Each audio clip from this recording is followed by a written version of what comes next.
नमस्कार। इस वीडियो में हम आपको भारतीय नदियों की धार्मिक, सांस्कृतिक और भौगोलिक दृष्टि से अवगत करवाएंगे।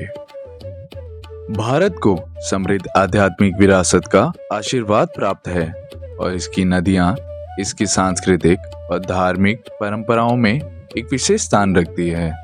भारत में अनेक नदियां हैं, प्रत्येक का अपना अपना महत्व है।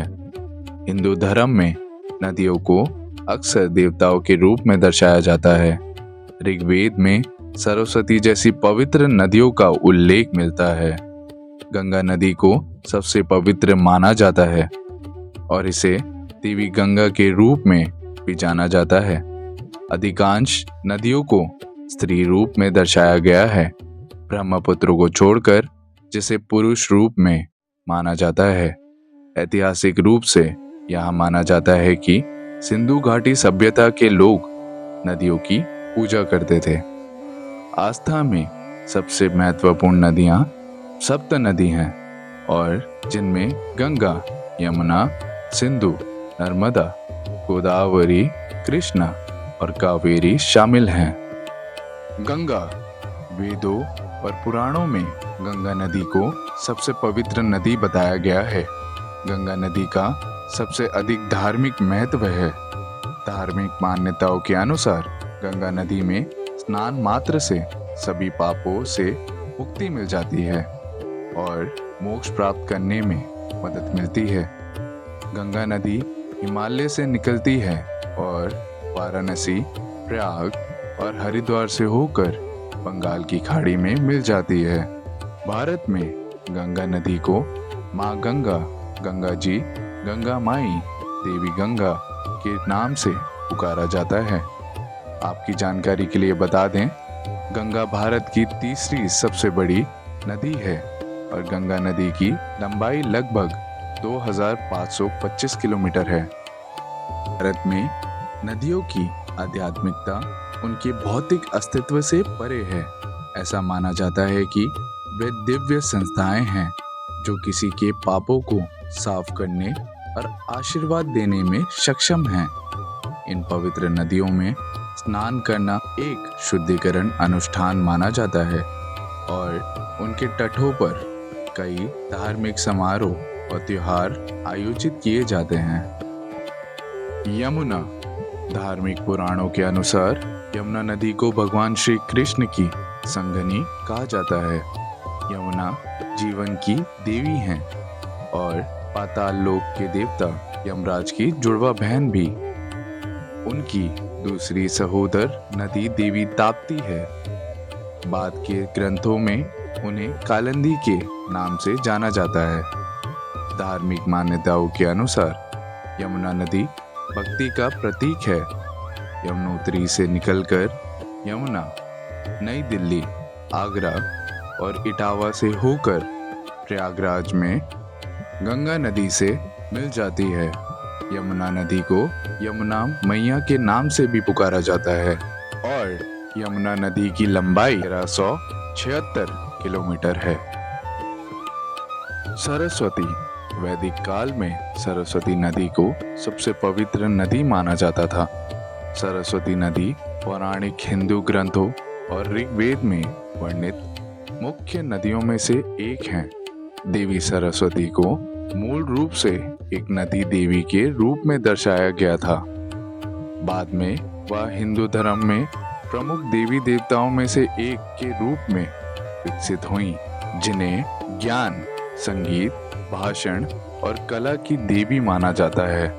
सरस्वती नदी का उल्लेख ऋग्वेद में मिलता है और माना जाता है कि समय के साथ यह सूख गई।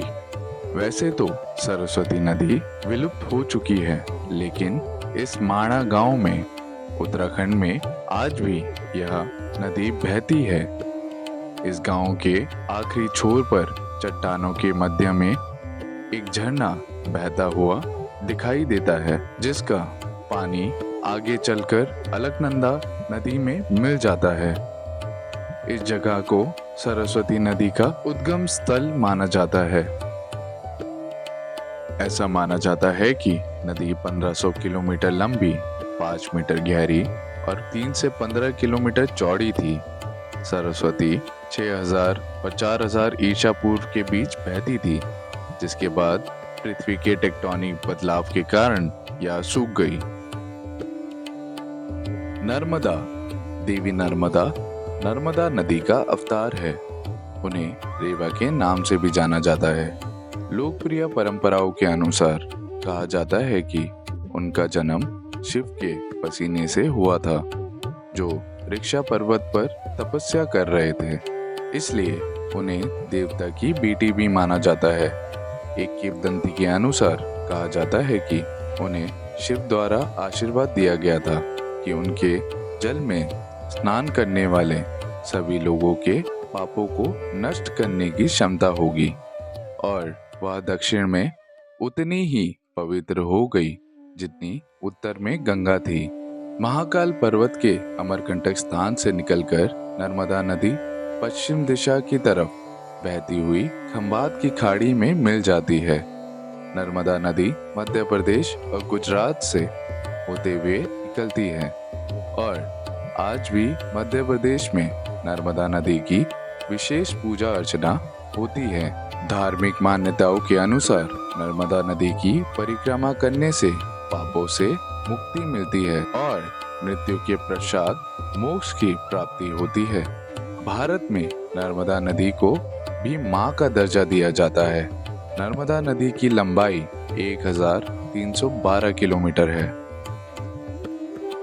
कावेरी देवी कावेरी, जिन्हें स्थानीय रूप से कावेरम्मे के नाम से भी जाना जाता है, कावेरी नदी का अवतार है। कावेरी नदी दक्षिण भारत में बहने वाली गोदावरी और कृष्ण के बाद तीसरी सबसे बड़ी नदी है। कावेरी कर्नाटका तथा उत्तरी तमिलनाडु में बहने वाली एक सधानरी नदी है, जैसे गंडक। यह पश्चिमी घाट के पर्वत ब्रह्मगिरी पहाड़ी से निकलती है।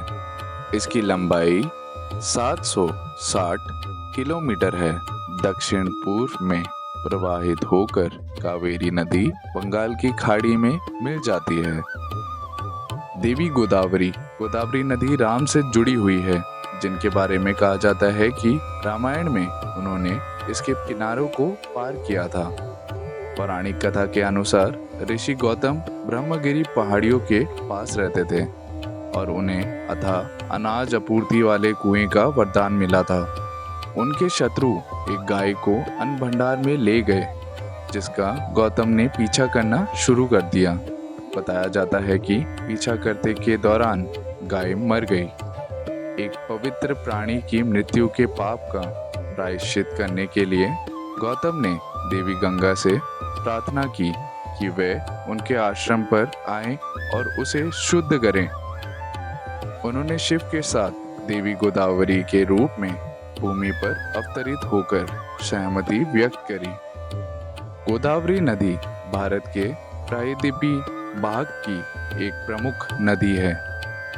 यह नदी प्रायद्वीपीय नदियों में से सबसे बड़ी नदी है। इसे दक्षिण गंगा भी कहा जाता है। इसकी उत्पत्ति पश्चिमी घाट में त्र्यंबक पहाड़ी से हुई है। यह महाराष्ट्र में नासिक जिले से निकलती है। इसकी लंबाई 1464 किलोमीटर है।